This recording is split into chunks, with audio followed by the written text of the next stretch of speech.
The sound fades just as you twist your head, quick and unsure, like a child caught staring too long into a mirror. But nothing's there, only the shack, the trees, and that old man who now looks more like part of the island than someone alive. The trail ahead narrows, swallowed by vines and knotted roots.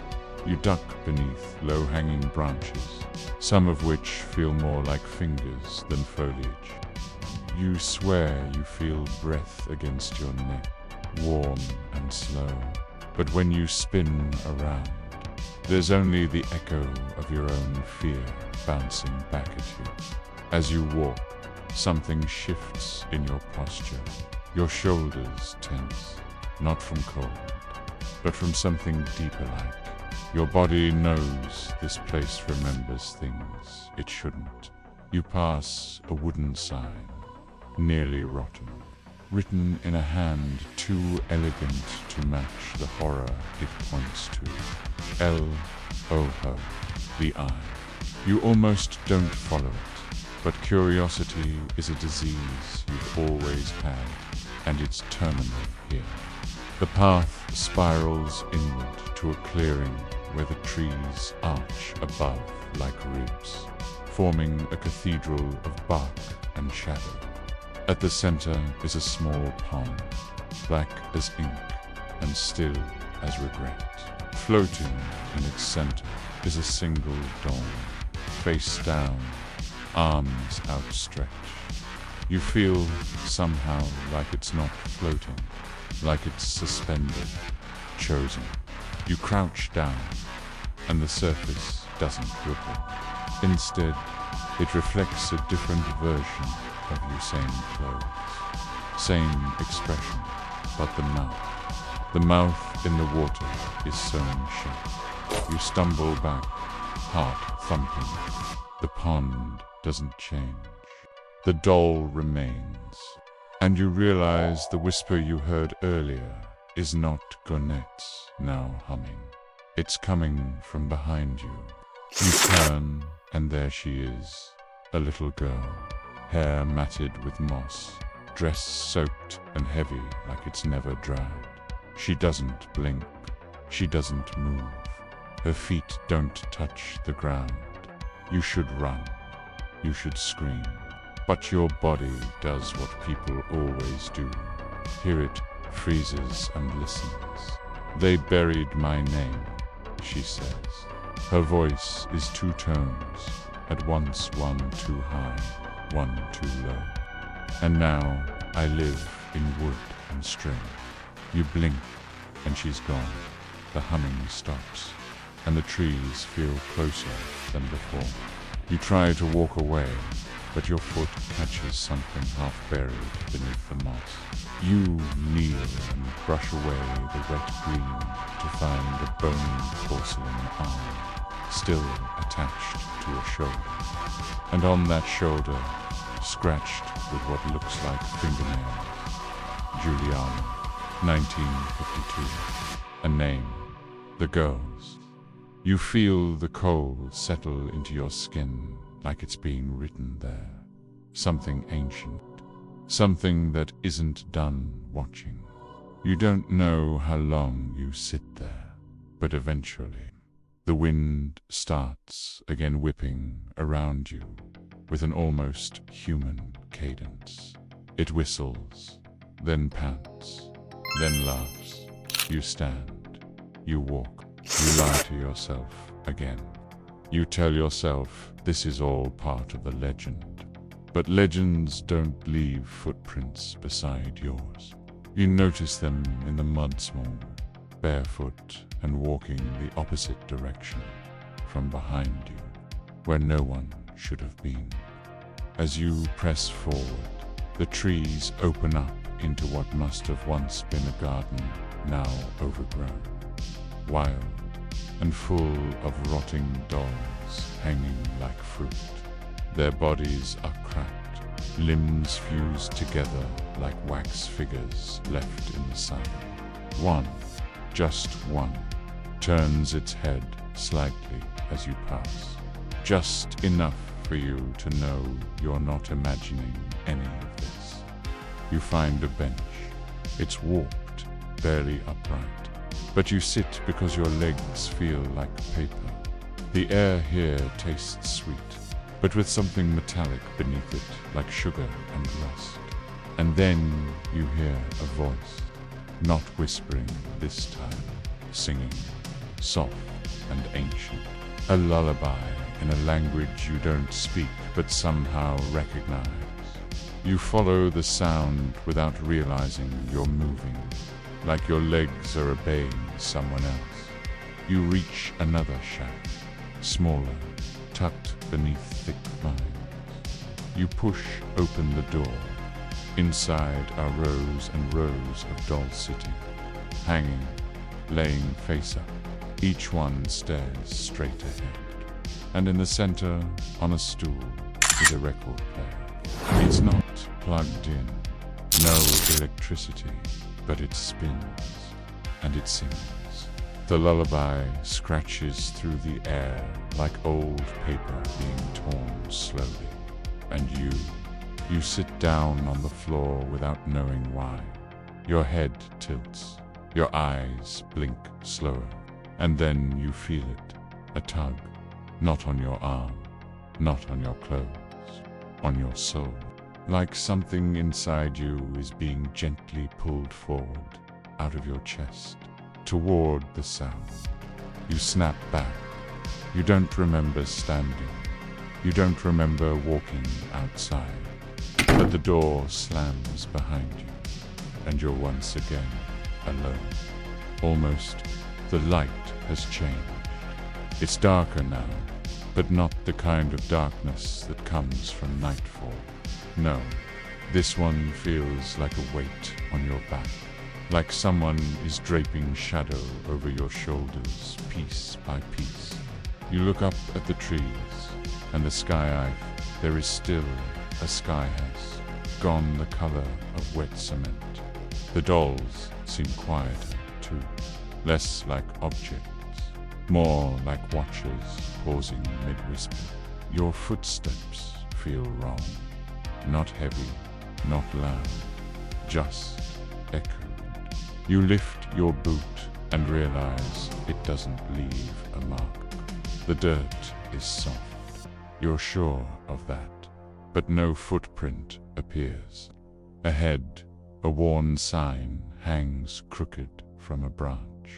It reads, El Silencio, the silence. It points toward a clearing that shouldn't be quiet. It has wind, birds, creaking trees yet when you step past the threshold. Every sound drops out of the world like a pulled plug. You hear your own breathing too clearly. Your heartbeat thuds like someone knocking on the wrong side of a door. And then you see it. A small wooden cross staked into the ground, surrounded by a half circle of dolls nailed to tree trunks. They're all facing inward, toward the cross, as if attending a funeral they can't leave. You step closer, and the silence thickens. Your thoughts become louder, not just louder crowded. Voices, but none of them are yours. Turn around. She's behind you. Too late, you spin, but no one's there. Or maybe everyone is. You try to speak, maybe just to say your own name, but your throat dries up. Your voice has left you, taken, borrowed, sealed. This place collects more than memory. Then, a small breeze creeps in, not warm, not cold, just ...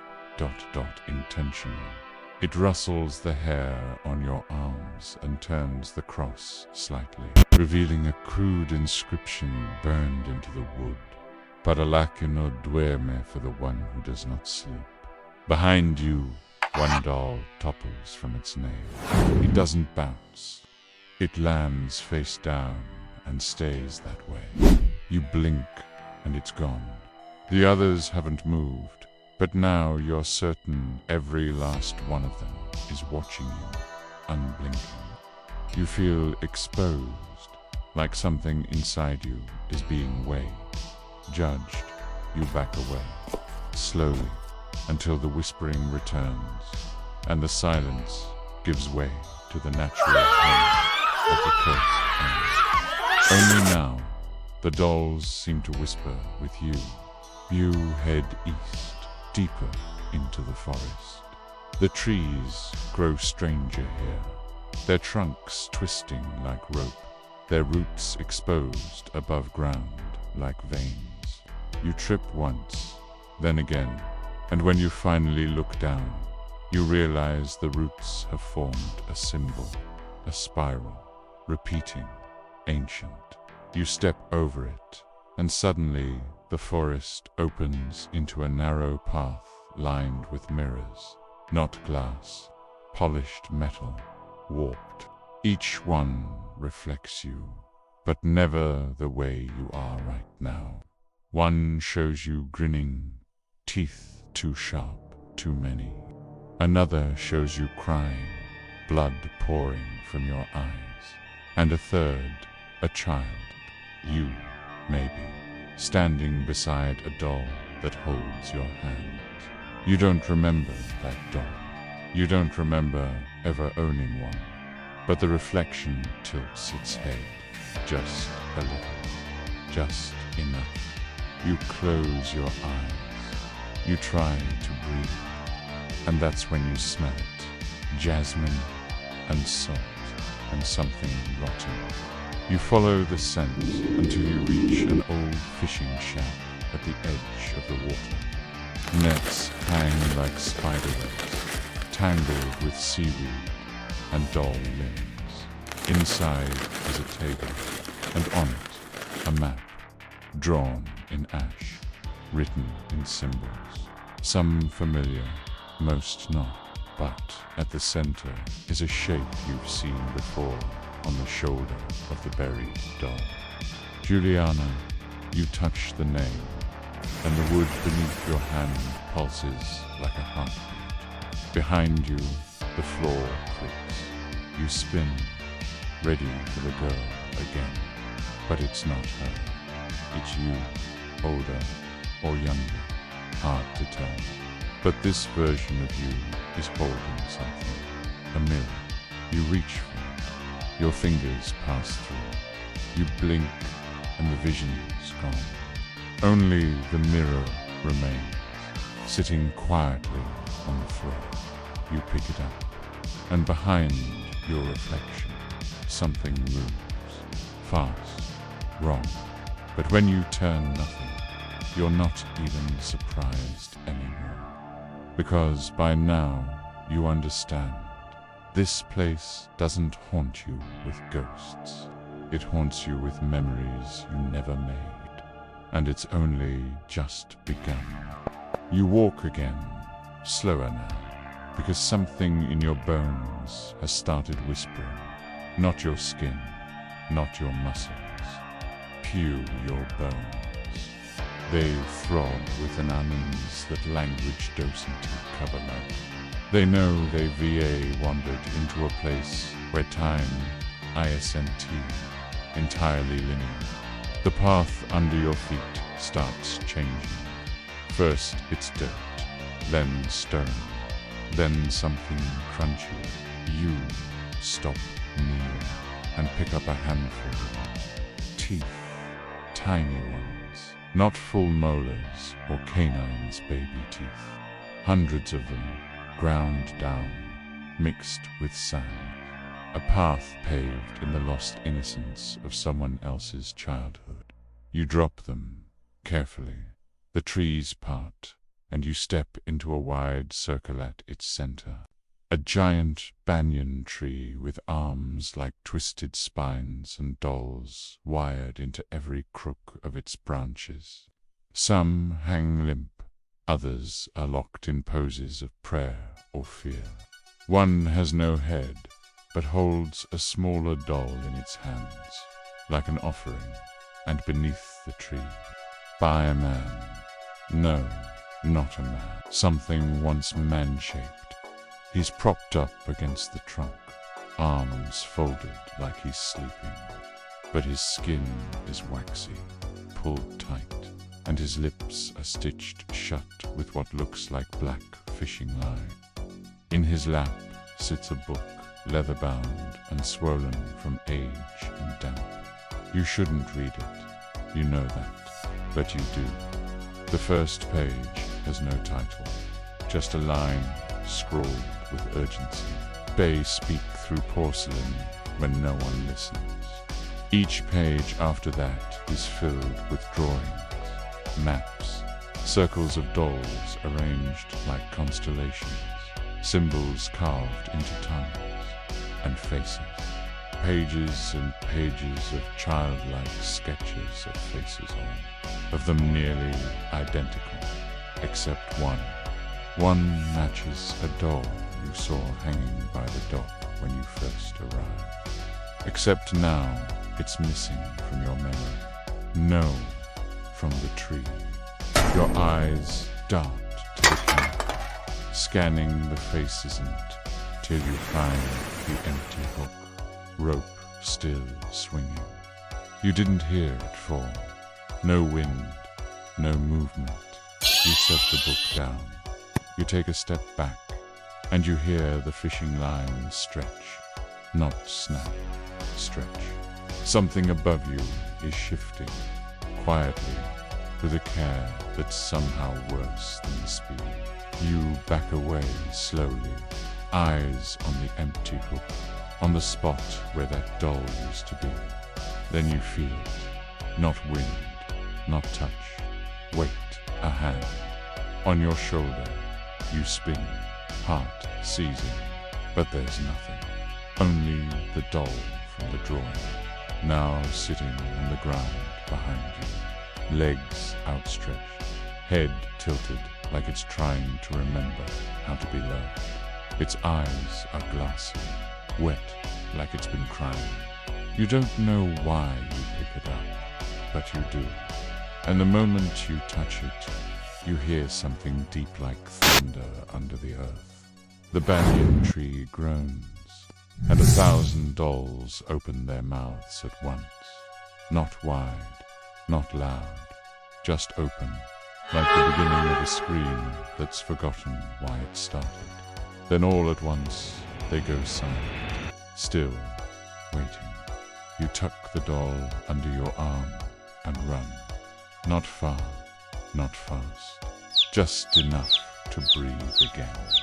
You drop beside a well, half collapsed, covered in ivy. You don't remember seeing it on the map, but here it is, huge, heavy, and the doll in your arms hums. Just a note, just once. You set it down beside the well, and its eyes shift toward the rope. You follow its gaze, then grab the crank. You turn once, twice.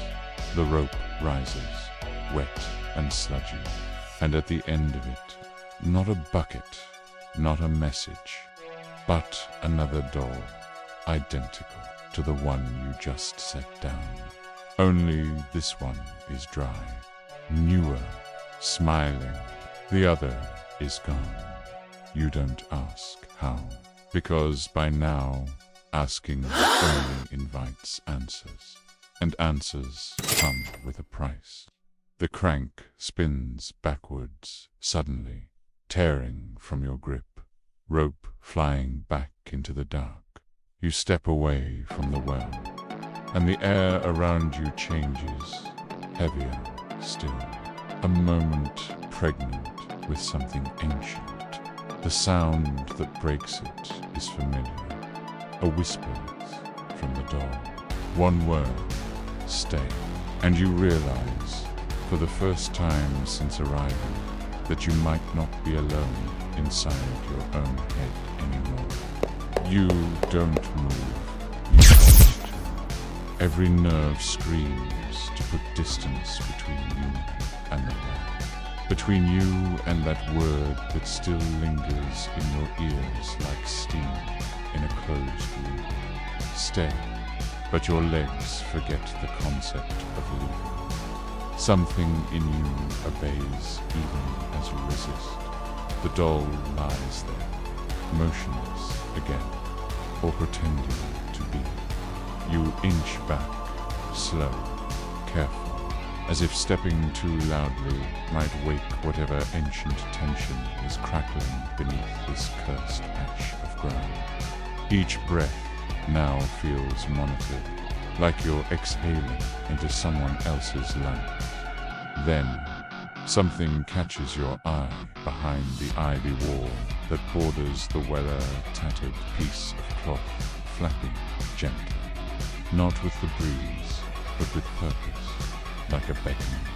Push the vines aside, and there it is, a door, half-size, crooked, framed by stone, eaten away by centuries of damp. There's no handle, only a darkened imprint where many hands' tiny hands must have pushed before. You press, the stone gives way, and the air on the other side, different. It smells of iron and candle wax and milk.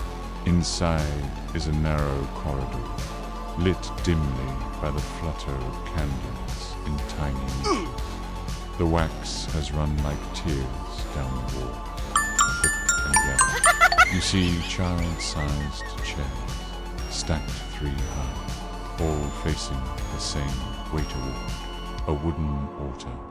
And at that altar sits something that might once have been a child's rocking horse. Now it's a mount for something else, but a doll larger than the others, dressed in a christening gown, lace now brown and frail. Its eyes are missing. In their place, 2 white stones, polished smooth. Your hand lifts without your consent. It points toward the doll. Your body walks closer. You fight it mentally, screaming, but your limbs move like someone else's dream. You stop a foot away, and the doll tilts its head. You feel a pressure in your chest. Not fear, not exactly. A weight, like grief with no name. A whisper curls around the candle flames, never loud, but enough to form language in the quiet between heartbeats. She never left. You don't ask who. You already know. The rocking horse creaks just once, and then silence again. You take a step back, and your shoulder brushes a bell tied to the ceiling. It tinkles, not soft and pretty like a toy, but shrill and off-pitch, like something that was never meant to be heard by human ears. The walls shudder. The floor tilts. The candles snuff themselves out. You run back through the stone door, out into the grey world. Above, the well is gone. So is the doll. And in its place is a small wooden sign, the same kind of sign you've seen before. This one reads, Dormidam peroate, be asleep, but watching. Your throat tightens. You want to say something, anything, but your voice doesn't come. Not because you're afraid, because you no longer trust your own mouth. Because something else might speak with it. You head west, following a trail you don't remember choosing. The dolls thin out here, not gone, just farther apart. But each one is larger now, older. Their dresses are colonial. Some wear military jackets from wars long buried. Their faces aren't cracked anymore. They're pristine. Perfect, too perfect. And every last one of them faces the same direction. You follow their gaze and find the tree. No ordinary tree. This one bleeds. A dark, sticky sap seeps from the bark like oil, and as it drips, it leaves streaks that look suspiciously like writing. One word appears over and over. Vuelve, come back. You place your hand on the trunk. It's warm. You pull it back quickly, but your palm is stained black. You rub it against your shirt, pointless. It doesn't smear. It absorbs. You don't know what this tree is, but your body recognizes it. In the same way prey recognizes a predator it's never seen before. You step back, and that's when you see it. The bows. They're not empty. They're full of dolls. Yes, of course. But these aren't hanging. They're seated, like watchers in a grand amphitheater, facing you, judging you, waiting for you to perform. And you realize you already are. You've been walking their stage this whole time.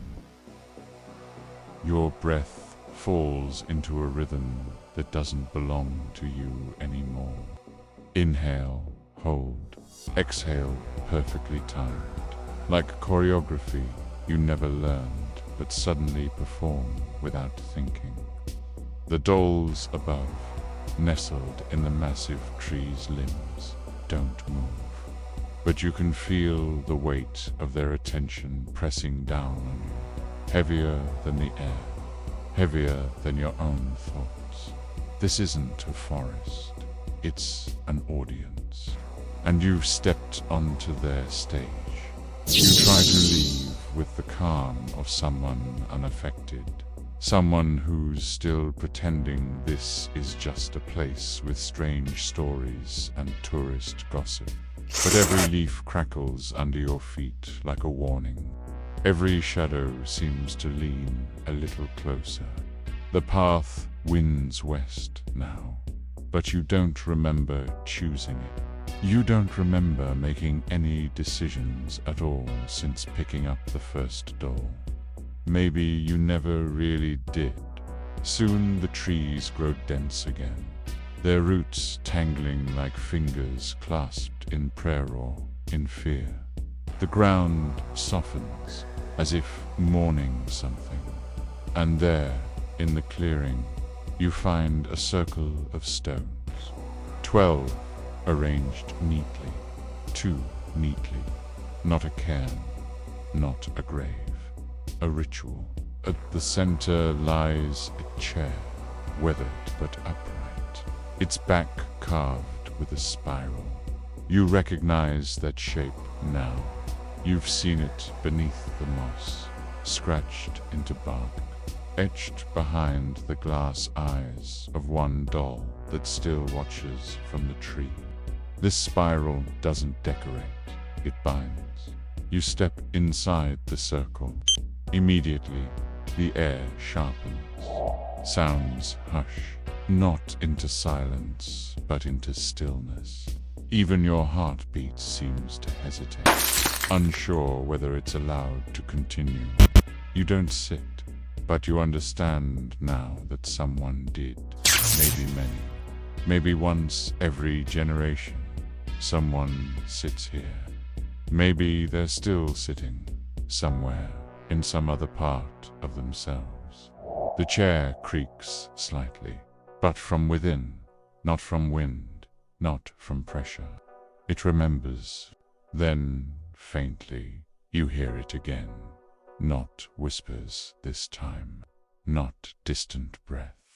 Laughter, children's laughter, not playful, not joyous, knowing. You turn too quickly. The stones remain still. The forest does not shift, but you know, somewhere close, the dolls have moved. Or maybe the world has turned around you, and you stayed in place. Poof. You find yourself walking again, through narrow, hedged corridors, where the dolls are arranged like saints in some deranged chapel. Each has something clenched in its tiny porcelain handlock of hair, a button A photograph, a tooth, your tooth. You see it. Recognize the chip near the root, the one you got in childhood, hitting the edge of the bathtub. And the doll that holds it has your face, tell you freeze, but the doll does not. Slowly, its eyelids rise, not wide just enough to prove it has control. Then its mouth parts, and inside you see not teeth. You see light, swirling, flickering. It beckons you closer, but something finally stirs in you again. Not courage, instinct. You step back. The doll closes its mouth, almost disappointed. And then the forest hums, as if exhaling all at once. Leaves tremble, the trees creak, the world blinks, and just like that, the doll is gone. You fall to your knees, breath returning in short, sharp bursts. Something wet hits your face. You look up, rain, but it isn't falling from the sky. It's dripping from the trees, from the dolls. They're crying. The dolls are crying. Thick, slow drops of dark water roll from their glass eyes, splashing against moss-covered roots and your outstretched hand. You stare at the moisture as it pools in your palm. It's not rain. It's too warm, too heavy, like tears that have waited too long to fall. One doll above you shudders. Its head turns a degree too far to the left, like it's trying to crack its own neck free. And then stillness again, as if the motion had never happened. You stand quickly, brushing off your knees, like you're trying to shake off the place itself. You tell yourself to focus, get back to the dock, get out. But that plan disintegrates the moment you spot the chapel. It leans slightly to the right, sunken into the earth like the island itself is trying to swallow it. Made of rotting wood and fogged windows, the chapel seems too small to hold anything sacred. Yet every step closer makes your teeth ache. A dull pressure builds behind your eyes. Inside, the walls are lined not with pews, but with mirrors, tall, cracked, angled just enough so that no matter where you stand, you see yourself a dozen different ways, all of them wrong. Your reflection near the door flickers. It stares back with a twitch in the corner of its lip. Another version of you looks older, eyes hollow, mouth sewn shut. One turns its back completely, as if ashamed to share your shape. But the one at the far end, directly across from the altar, does none of that. It smiles, not gently, not cruelly, just knowingly. The altar itself holds no cross, no idol, just a single doll in a pristine white dress, to clean for a place like this. Its hands are tied together with black thread, and its mouth is open in a silent scream. You approach slowly. There's a note pinned to its chest. You don't remember reading it, but the words are already in your head, waiting. Confess. You stare at it, unsure who you're meant to confess to, or what for. But something inside you begins unraveling, pulled like thread from the base of your spine. You feel your knees hit the floor, your lips part. I'm sorry. It escapes before you can stop it. The air sharpens. The mirrors respond, not by shattering, but by breathing. A collective inhale. Each reflection seems to lean in, waiting for more. I'm sorry I came. I'm sorry I stayed. I'm sorry I took her. You stopped. The last words weren't yours. They came from your mouth, but they weren't yours. You clutch your chest. Something is there. Something pressing outward, not in. Like you're trying to be born again, but backward. A creak behind you. You turn. One of the reflections has stepped out of its frame. It's you, not a copy, not a ghost, but a version of you that never left the island. Eyes bruised with insomnia, fingernails black with dirt. It reaches toward your face. You flinch, but feel nothing, because you're not in the chapel anymore. You're in the woods again, alone, kneeling in front of a tree with the same doll from the altar now tied to its base, the note still pinned to her chest. Confess.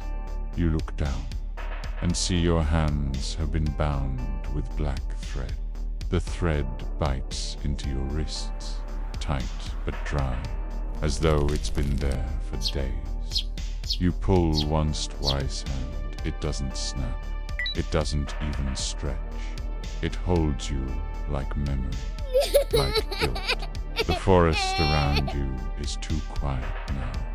Even the dolls have stopped their weeping.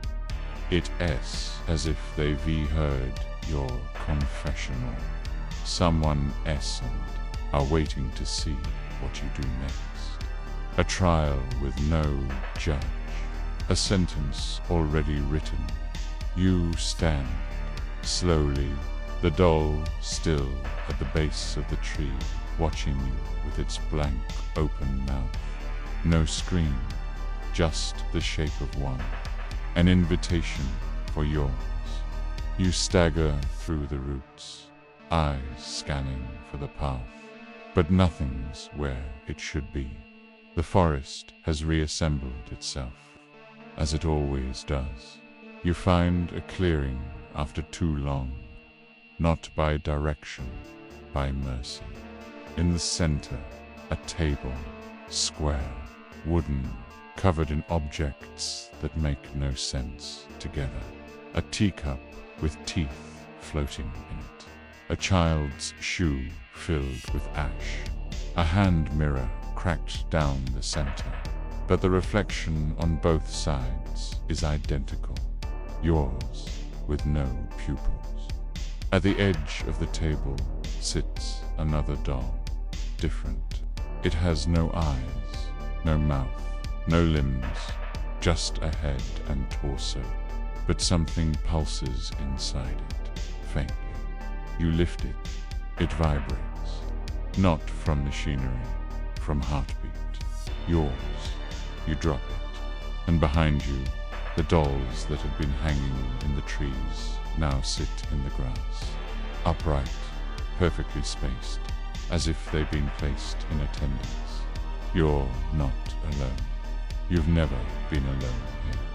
The sky flickers, not clouds, not light, flickers like film, like memory skipping frames. The trees twitch once, then settle. The forest has decided. From behind the trees, a figure approaches, not running, not walking, floating. Her dress is old, but her face is young. The girl again, Juliana, or someone who used to be Juliana. She stops a few feet away. Her eyes are empty, sockets dark and unending. Her mouth does not move, but her voice fills your skull like fog slipping through cracks. You wore her face. You want to ask what that means, but your voice is still borrowed. You spoke her name, Juliana. You hadn't said it aloud, or had you? You owe her now. The dolls nod, slowly, one by one, in unison. The forest nods too. Branches bow. You fall to your knees again, not from fear, from understanding. Something was taken, something still remembers, and now you are the offering. The girl steps closer. She reaches out one hand and places it on your forehead, cold, sharp, but not cruel. Everything around you fades. The grass, the sky, the dolls, all replaced by water. Dark, slow-moving water beneath your feet. You're standing atop it, not sinking, not floating, standing, and beneath the surface, shapes swim. Not fish, not human, doll-like, with open mouths and too many arms. They circle, then rise. But before they reach you, you open your eyes. You're back in the clearing. Bound wrists, table, empty feet. But now there's a voice behind you, yours, and it says, "She forgives you." Then silence, and the thread around your wrists falls away like dust. Pit the thread unravels on its own, drifting off your skin like smoke, escaping through a crack in the world. It vanishes before it hits the ground. You flex your fingers free, but changed. They don't feel entirely yours anymore. You rub your palms against your shirt, as if trying to wipe off whatever just passed through. But no amount of friction can scrub away what you've become. The forest breathes again. You can hear it now, long, slow exhale rustling through the leaves. Not wind, not weather, just presence. Something acknowledging your survival. Something amused. You stumble forward, not toward anything, just away. But direction here is a courtesy, not a law.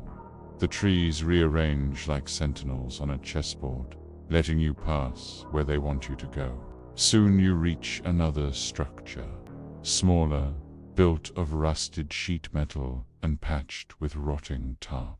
Someone's idea of a greenhouse.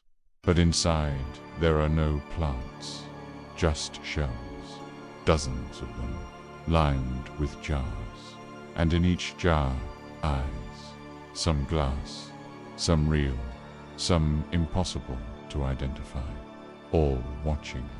You move carefully between the rows, every step crunching on broken bits of porcelain and bone. Your reflection flickers in the curved glass of each container. Sometimes it's yours, sometimes it's not. Near the back, one jar is different. It holds a single key, nothing ornate, just a small brass key on a piece of string. Attached to the jar is a label, written in ink, so faded you can barely read it. But you make it out, barely. Do not take unless you remember why you came.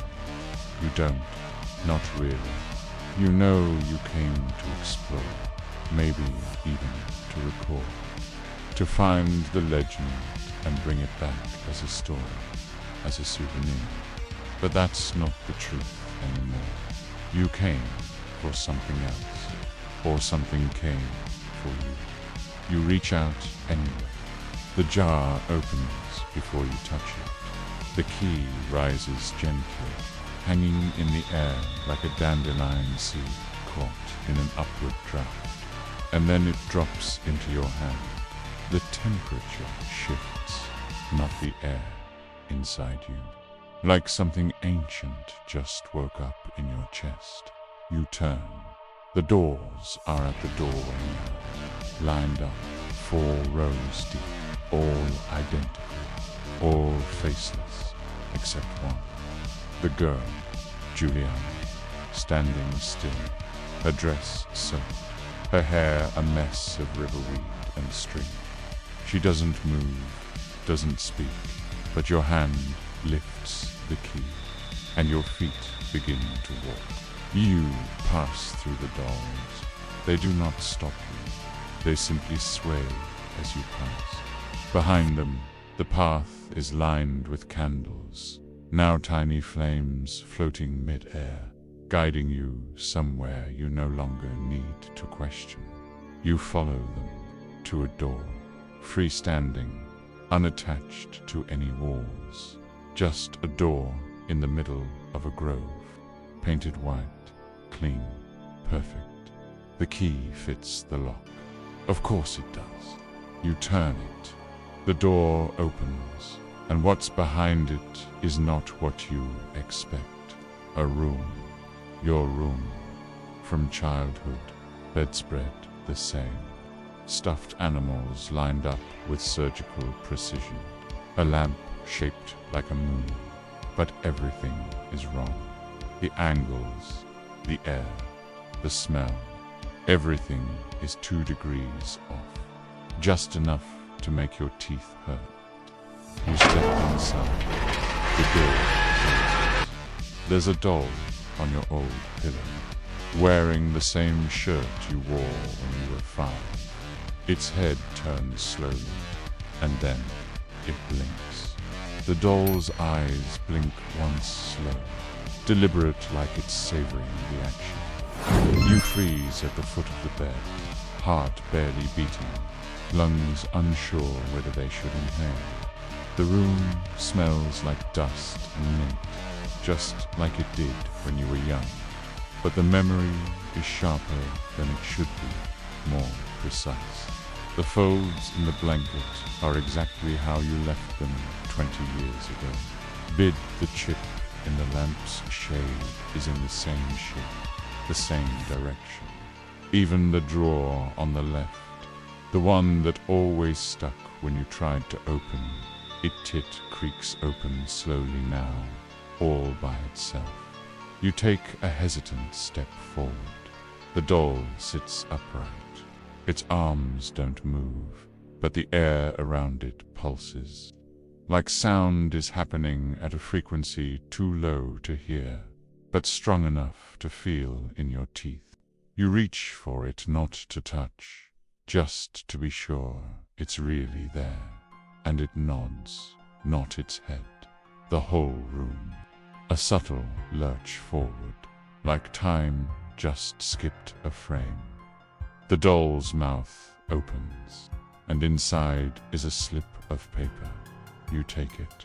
It unfolds easily, like it's been waiting for your hands. One sentence, written in the same handwriting from the jar label. You left her.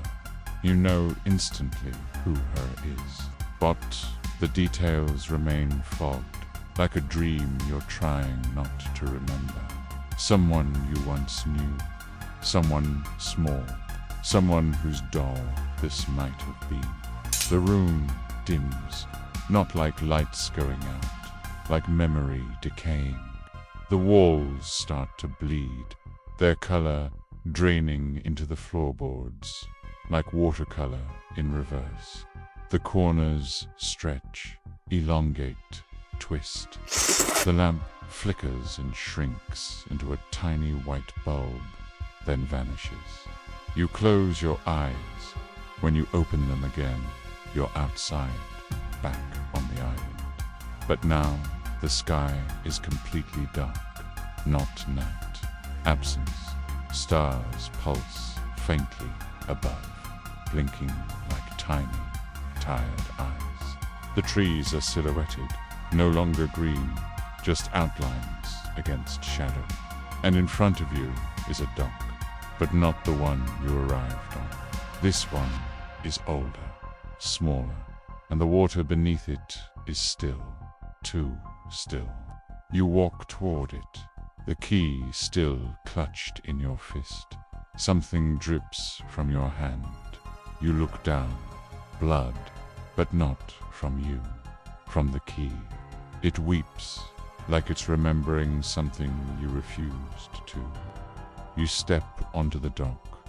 each board creaking in a tone that seems to form a song slow, 4-note patterns repeating endlessly. At the end of the dock is a boat, rowboat, wooden, unmanned, but there's something inside it.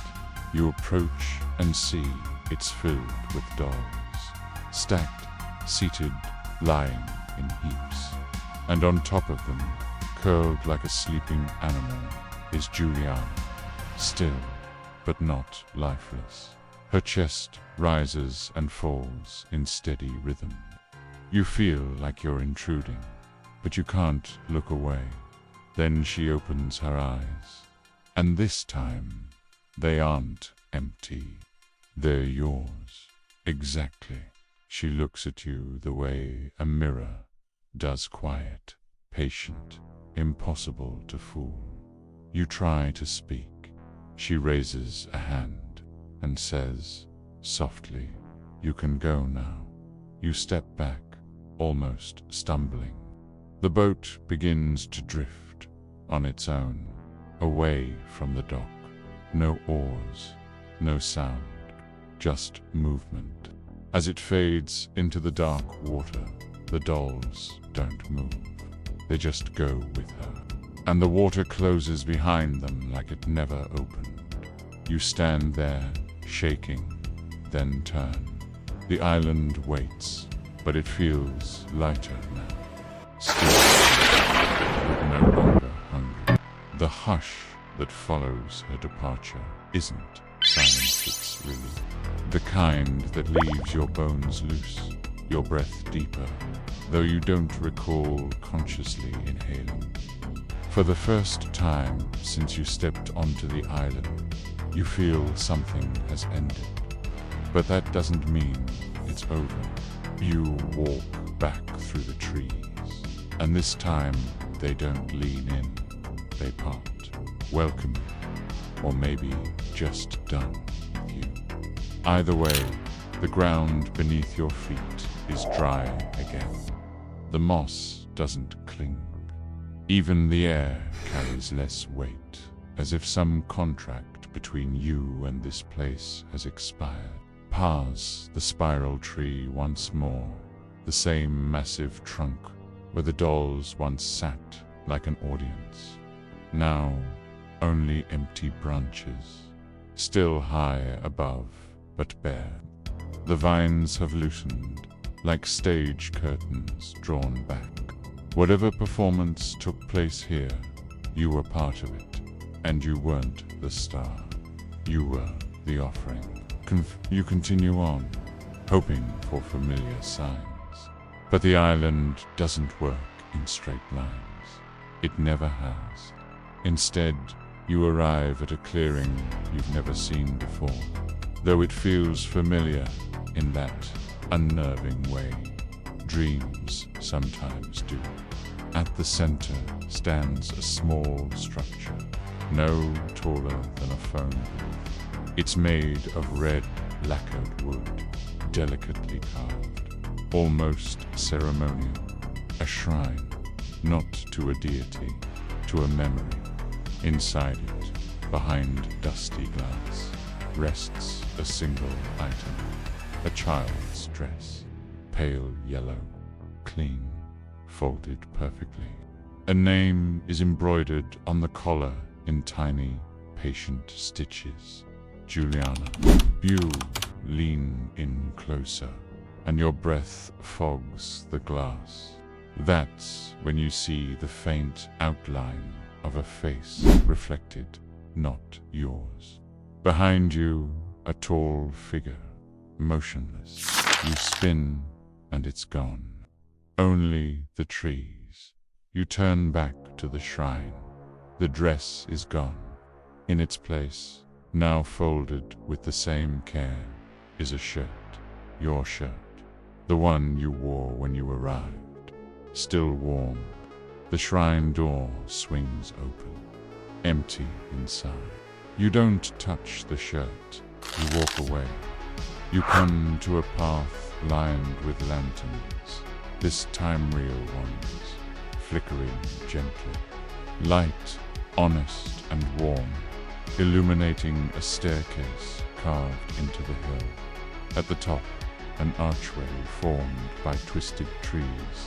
Beyond it, you see the dock, the real dock, the one you arrived on, and at its edge, tied neatly, the same ferry that brought you here. Still waiting, but you're not alone. Someone stands beside it, the old man, the blind caretaker. He turns toward you as if he can see your shadow approaching. She's not angry, he says. His voice is no softer than before, but it carries peace now. She just wanted to be remembered. You step closer. His eyes are murky, still blind, but clear. She remembers you too, he adds. You want to ask how, or why, or what it means, but your voice isn't needed. You board the boat. The engine doesn't start. It just moves, pulled gently, as though the water itself has agreed its time. You watch the island shrink behind you. The trees fade. The dolls disappear. But in the center, before it's lost entirely in mist, you see one thing. A single doll placed upright at the edge of the forest, wearing a pale yellow dress and smiling. The boat glides without sound. No motor, no oars, just movement. You sit in silence, watching the fog wrap its fingers around the hull, closing the gap between where you've been and where you're going. You don't look back again. The island is already dissolving, not fading, dissolving, like sugar in dark water.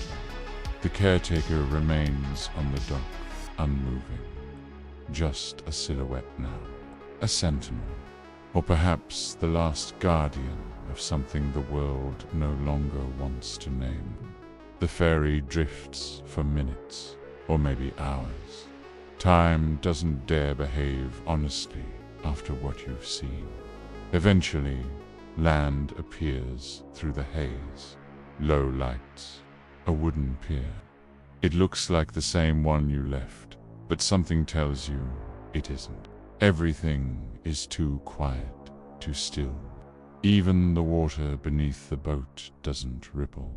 You disembark slowly, half expecting the ground to reject you. But it holds, solid, real. The dock creaks beneath your steps. A breeze stirs, brushing your face with a chill that feels almost normal, familiar. And then, just as your foot hits the gravel path beyond the dock, you hear it, a soft click behind you. You turn. The boat is gone. No splash, no ripple, gone. You stare into the dark water, your reflection barely visible, and for a brief second, you see her face again. Juliana, not frightened, not sad, just still. You whisper thank you. The water doesn't reply, but it accepts the offering. You make your way up the path, toward the dim outline of a road. Civilization, maybe. Distance. Safety. You think about the story you could tell if anyone would believe you. But even before the idea fully forms, you know you won't tell it. Not really. Not the way it happened. There are stories that live, and stories that wait. And this one belongs to the island now. You reach a small gas station, lights flickering, empty except for a man behind the counter reading a newspaper from 2 weeks ago. He doesn't look up as you walk in. Doesn't he acknowledge the dirt on your clothes or the blood that still traces faint lines across your knuckles? You grab a bottle of water, just to hold something. The man glances up just once and says quietly, "You came back." You freeze. He nods toward the window. Not everyone does. You open your mouth, but there's nothing to say. He doesn't need to hear it. He's heard it before. As you leave, he adds, "If you start dreaming of her, just don't follow. That's all." The door shuts behind you with a soft thump. Outside, the night stretches like it always has. But now it's different. Now it remembers you. The road beyond the station is empty. No cars, no hum of streetlights. Just the buzz of crickets that sound a little too synchronized, like they've been waiting for your footsteps to resume. You walk under power lines that stretch forever in both directions, not knowing or caring where you're headed, just that it's forward. After a while, the world starts to look normal again. Houses appear, windows lit softly, televisions flickering behind curtains. A dog barks in the distance. Somewhere, someone is cooking something with garlic and oil. You could almost believe none of it happened, but your hands say otherwise. They still carry the stiffness of something held too long, of rope, of porcelain. Your nails are dark with sorrow that no amount of scrubbing seems to lift. The smell of moss lingers in your skin. And every once in a while, when you pass a shop window or a passing car mirror, you catch your reflection and, for a split second, it's not you, it's her, Juliana, watching, not haunting, just watching. You reach your apartment at dawn. You don't remember the train ride, the walk up the stairs, the key turning in the lock.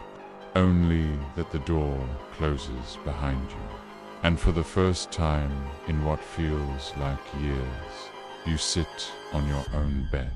It creaks the same way it always has. The window leaks in the same light, but something has shifted. The air is thinner, like it knows your name now in a different language. You don't sleep, not right away.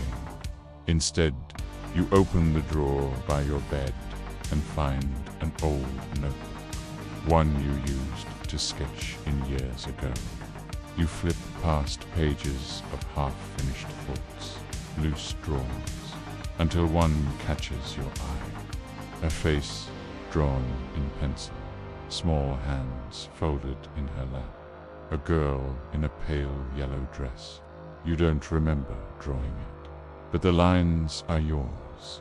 And at the bottom of the page, in blocky, childlike letters, one word, wait. You close the notebook, and the lights in your room flicker just once. Enough to remind you that the door never really locked behind you. The days blur. Morning passes into evening like spilled ink on wet paper, no edges, no definition. You try to fall back into rhythm, coffee, keys, movement, but everything you touch carries weight now.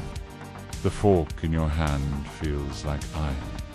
Your phone screen pulses like it's breathing, and every mirror in your apartment now tilts slightly left. Though you never remember bumping them, you stop looking into them, because once, just once, you saw a reflection that blinked before you did. The dreams start on the fourth night. At first, they're shapeless, cold water, distant singing, a slow rocking like waves lapping against the inside of your skull. Then come the images, dolls, yes, but not passive, not lifeless.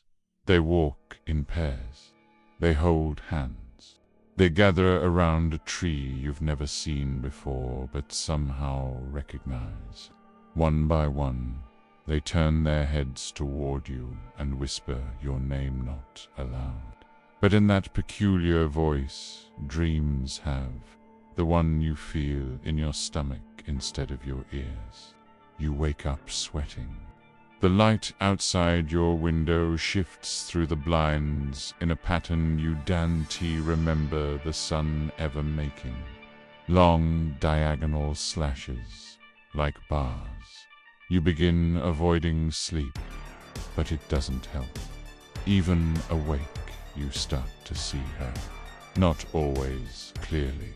Sometimes it's just a flash of yellow near the corner of your vision. Other times it's a full silhouette across the streets. More unmoving, just watching. Never closer, never farther, just there. One morning, you wake to find a small pile of dirt on your pillow. You don't ask how it got there. You don't have to. On the 7th day, you find the doll, not on your doorstep, not under your bed, on your couch, seated perfectly upright, still, its head tilted just slightly, hands resting in its lap. You stare at it for a long time, hours maybe.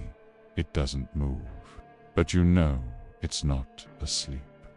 Later that night, after you've managed half an hour of uneasy rest, you find a message written on the steamed mirror in your bathroom. Not with fingers. Something sharper. Something deliberate. 3 words. She isn't done. You try to live around it. You do groceries at the same corner store. You take the same bus. You nod at the same neighbor with the terrier that insists on judging your shoes. You tell yourself you're fine because the coffee tastes like coffee again, and the city is loud and bright and procedural. You even try the trick the man at the gas station suggested. You dream of her, don't follow. But waking life is not a dream, and she has learned other doors. It begins with the sound of a bell, not the soft temple chime from the stone room, not the tinny clatter of a bicycle. A single bell with a tired, cracked ring that threads itself between the teeth of your apartment at 3 in the morning. You sit up, heart skittering, the world dim and syrupy, and realize it's not coming from outside. It's coming from the wardrobe. You tell yourself a dozen reasonable things in a dozen reasonable tones. Then open the doors anyway. Inside hangs your coat, your jacket, the shirt you never wore because the cuffs were too aggressive. On the floor, a thin line of river sand, so fine it looks like fog has learned to lie down. And crescented into that sand, as neat and delicate as a child's careful handwriting, are small, perfect footprints, bare, not yours leading nowhere at all. Your mouth goes dry. The bell rings once more a sigh than a sound. You don't find the bell. You don't need to. Whatever rang, it has already turned off the hallway light from the inside of your spine. You go to the kitchen. You pour water. It tastes faintly of jasmine. You set the glass down, and your phone lights with a notification that isn't a notification. The lock screen shows your camera roll, and there is a new photo, time-stamped right now. You haven't taken it. It's of you, asleep, with a pale yellow dress, folded on your chest, like a benediction. You check your chest. There's nothing there. You check the photo again. The you in the frame has eyes open. You turn on every light. You turn them off again because it's worse that wait too many shadows to count and too few to finish. You sit at the edge of the bed and tell the night out loud this time, I'm not coming back. The night listens with exaggerated politeness. The pipes. Somewhere down the hall, the building exhales like an old animal rolling in its sleep. You almost believe that's the end of it. Then the apartment tilts the way it did on the island, by 2 degrees imperceptible to anyone who's never been taught to keep score by spirits and dolls. The lamp slides a half-inch. Your notebook thumps to the floor, and from the living room comes the sound of tiny strings being drawn through cloth, thread, black. You know that sound now. It is old and patient and well practiced. You don't run. You move toward it the way you moved toward the red door, compelled but not coerced, warned but not spared. The doll is on your couch again, exactly where it sat the first time, hands in its lap, head canted in consideration. You kneel, so your gaze is level with its glass. What do you want? You ask, and the question goes out into the room and comes back with borrowed weight. The doll's mouth opens a fraction 1 breath's width. No paper this time, no tooth, no charm. From that small, obscene aperture drifts a girl's voice, the timbre damp with river and long habit. You left her. The words are the same as the slip in your childhood room, but now they arrive complete with the charge of a verdict. And still a strange thing flickers at the edge of your fear. Relief. Because a verdict is not a mystery. It is a door, and doors can be answered. I didn't know, you say. It's the most honest sentence you've crafted in months. I didn't know your name. I didn't know how to carry you. The doll's head tilts farther than necks usually allow. Porcelain tendons, elastic with the physics of grief. Learn, the voice says. It is not unkind.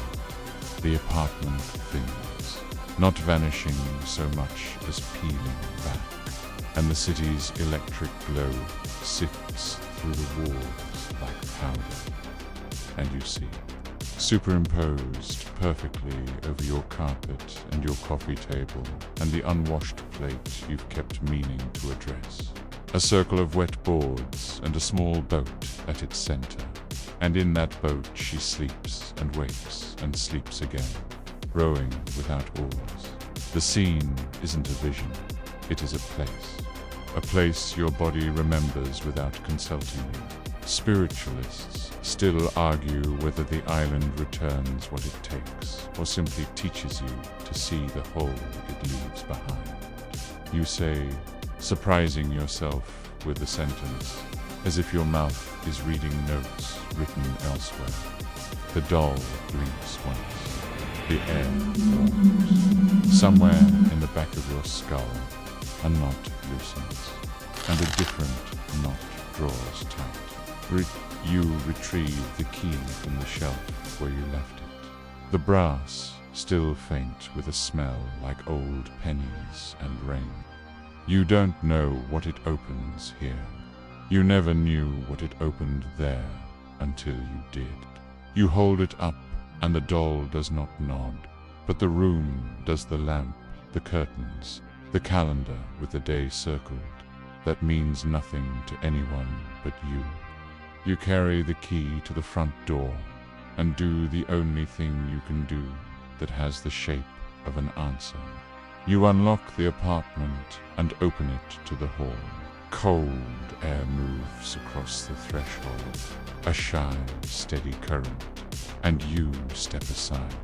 You don't invite, you don't forbid, you allow, pour, a heartbeat.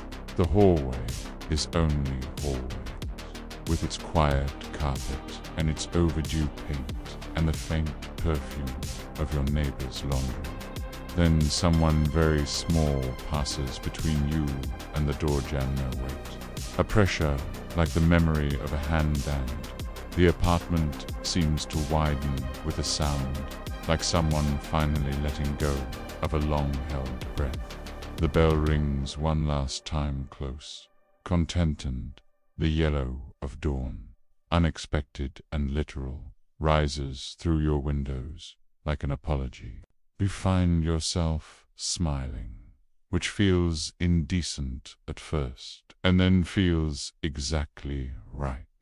The doll on the couch is still a doll. Its mouth is closed. Its eyes are just eyes.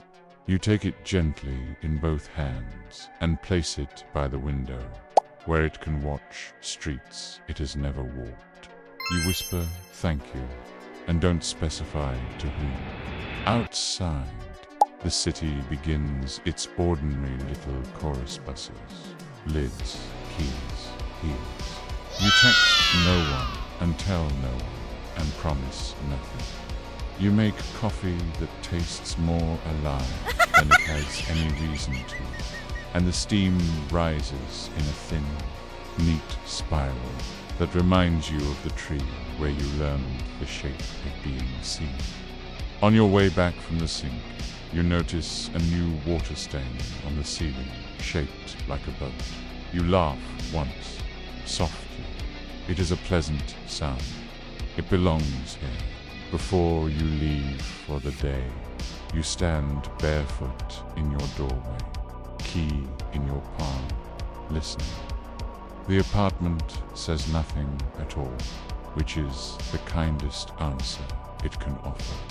You lock the door and pocket the key.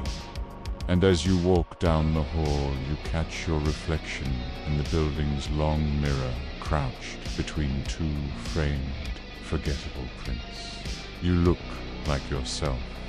You also look like the kind of person who knows where the river is, even in a city that pretends not to remember it. That's fine. You can hold both truths without tearing. But the lobby, a child waits with her mother, sling backpack drooping, hair caught back with a clip shaped like a tiny moon. She is bored in that dignified way of small people at the edge of big days. She notices you noticing and makes the serious eye contact children use to weigh the living. For a second, her irises flash a hard, lake-dark color that feels older than their owner. Then she grins, and the spell breaks, and the elevator dings, and the mother says, "Come on," and the world hurries toward its usual noon. You step into morning with your mouth closed against the yawns. You are suddenly, absurdly tempted to release. Habit, caution, devotion. You aren't afraid of what might slip out. You're honoring what was asked of you when you weren't old enough to hear it. The street smells like crushed oranges and hot metal, and every human thing. You take your place inside it, in line and on purpose. Behind your ribs, the water goes quiet, not gone quiet. If you dream to night hand, you will see a tree with empty branches, and you will understand that empty is not the same as alone. You will wake with damp on your pillow, and it will be only the weather. You will keep the doll by the window, and on certain afternoons the light will find it and make a halo out of cheap glass. And that will be beautiful, because it is neither miracle nor menace. It is simply what happens when the sun is bold and generous at once. The bell, if it ever rings again, will be the sound of your own front door when you return on a slow Tuesday with your hands full of lettuce and soap. You will answer it as yourself. The island will remain exactly where it is. A secret that doesn't punish, a wound that learned the manners of a scar. You will carry it the way you carry childhood, carefully, with gratitude, never as proof and never as a weapon. And on a sidewalk years from now, you will notice a yellow dress in a thrift store window and feel the soft click of a key in a lock you forgot you owned, and think with no surprise at all, yes, of course, thank you. And then you will keep walking, which is the oldest ritual the living know. The wind down begins without fanfare. The way dusk goes from a suggestion to a certainty while you're not looking. Your room settles into long, kind shadows. The fan hums its small, faithful weather. The city's edges soften, and even the horns seem to remember their inside voice. You lie back and let the mattress learn your shape all over again. A patient cartographer tracing the shorelines of shoulders and shins. In the quiet, breaths lengthen into lanes you can drift down without needing to steer. Each exhale, a small door clicking shut behind you. Each inhale, a slow, lamplit corridor with no hurry and nothing hidden.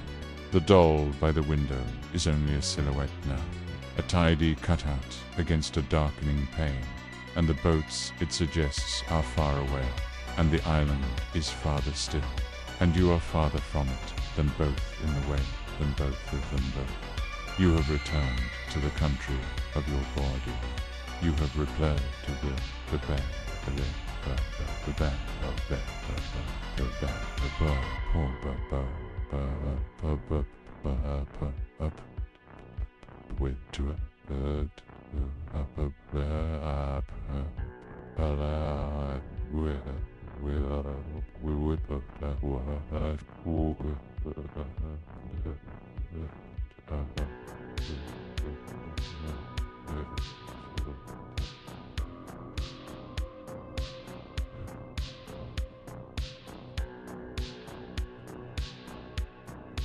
By, if voices come, they rustle like polite pages, a library's worth of gentle, boring prayers. And the river inside your ribs takes on a promised tempo so steady it could be mistaken for silence. The mind that makes weather loosens its grip and allows clouds to wander where they please. The heart that keeps time slows to a thoughtful metronome. The hand that wanted to hold so much unclenches and lets the dark hold it instead. You are safe enough to forget that safety is something to measure. You are tired enough to trust that being carried is also a kind of walking. You are here enough that here becomes everywhere, and everywhere bends kindly into sleep. Hey guys, tonight we set sail under a pale, moody sky. One of those nights where the clouds hang low like wet cotton, and even the moon seems reluctant to watch. The water's too still, like it's waiting, and you, for reasons you still can't explain, are boarding the last boat headed toward Isla de las Muñecas. They call it the Island of the Dolls, but not in the way a toy shop would. No, this place has rules, breathing ones, eyes that blink without warning. And if you're lucky or unlucky enough to fall asleep there, well, let us just say you better be sure you read the only one waking up in your body. So, before you get comfortable, take a moment to like the video and subscribe, but only if you genuinely enjoy what I do here.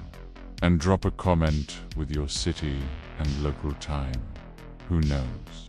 Maybe someone else is listening from the same dark corner of the map. Now, dim the lights. Maybe turn on a fan for that soft background hum. And let's ease into tonight's journey together. The pier creaks beneath your feet, damp and warped from decades of fog curling its fingers through the wood. There is no one to stamp your ticket, just a rope ladder that sags low into the belly of the boat. The captain doesn't speak. He doesn't need to. His eyes say more than his mouth ever could, and they're the color of brine and old regret. You take a seat. There are only 3 others on the ferry, but none of them speak. One wears a scarf wrapped so tightly you wonder if there's even a face beneath it. Another clutches a broken porcelain doll, missing an arm, and rocks back and forth as if humming something you're better off not hearing. The last man stares out to sea, never blinking. The engine groans awake like it resents being disturbed. The boat pulls from the dock without ceremony, and the mainland begins to melt into mist behind you. There's no turning back now. Somewhere in your chest, you feel the thrum of curiosity wrestling with something colder, older, fear, maybe, or recognition. The ride isn't long in distance, but time feels stitched differently out here. Minutes stretch, loop, then double back. You glance at your phone, but the screen's gone black battery full. Just ... uncooperative. When you look up again, the island is there, sudden and still, as though it was waiting behind a curtain that's just been pulled back. The trees are too quiet. Mangroves lean over the shore like they're whispering to the water.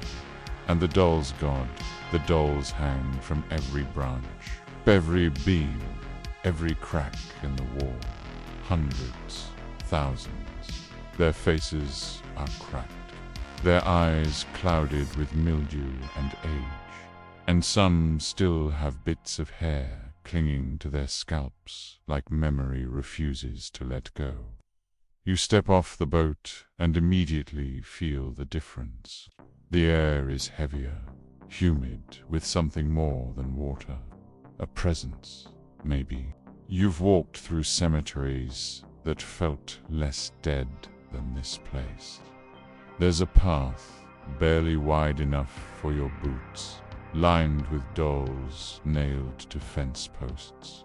One of them has a single eye that follows you as you pass.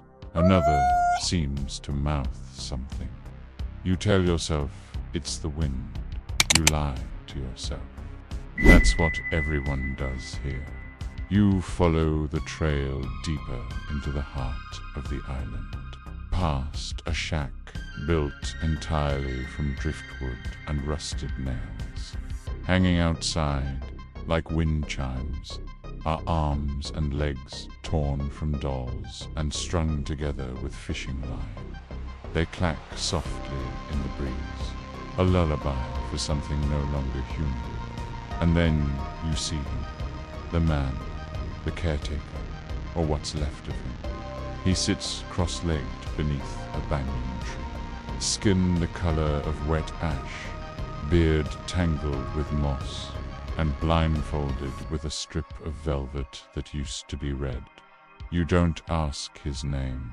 He won't tell you anyway. Instead, he raises a hand and gestures you forward. They talk at night, he says, voice sandpaper on silk, but only if you're quiet enough to hear. You want to laugh, you really do, but then one of the dolls on the tree behind him tilts its head, just a twitch, but not from wind. There is no wind. You came to learn, he continues, but be careful. Some knowledge crawls in through the ears and never leaves. And with that, he points toward the far edge of the island, where the trees grow closer together and the light begins to bend in ways that feel ... wrong. You take a step and another. Behind you, the boat has already drifted back into the fog. No horn, no goodbye, just you and the dolls, and the stories they've been waiting to whisper. You didn't realize it, but your mouth has been slightly open this whole time. And from somewhere faint and dry, you hear it, a whisper in your own voice.